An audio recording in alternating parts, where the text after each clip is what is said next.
How can you divide using repeated subtraction? Think about this question during the lesson.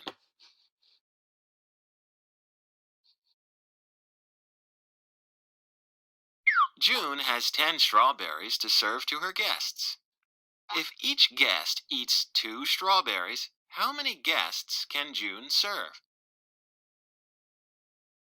Look at the bar diagram that shows the division. What part shows the total number of strawberries?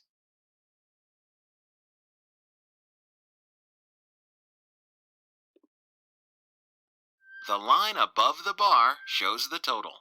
There are a total of 10 strawberries.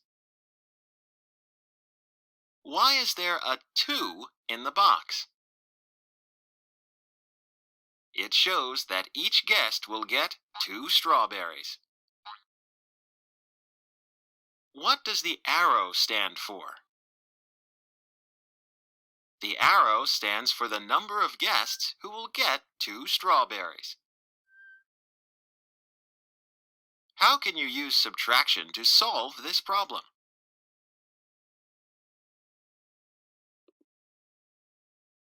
You can use repeated subtraction to find how many groups of 2 are in 10.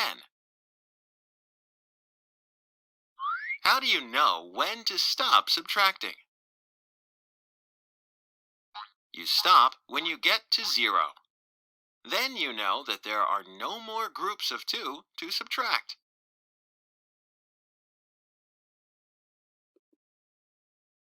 You can subtract 2 5 times. There are 5 groups of 2 in 10. There are no strawberries left. June can serve 5 guests.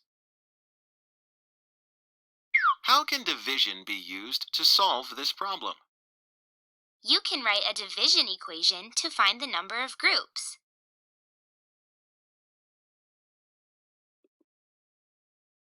10 divided by 2 equals what number?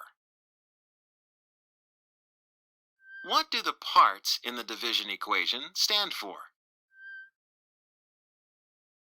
10 is the total number of strawberries. 2 is the number of strawberries each guest gets. The question mark is the number of guests who get the strawberries. 10 divided by 2 equals 5. June can serve 5 guests. Now you know how to divide using repeated subtraction.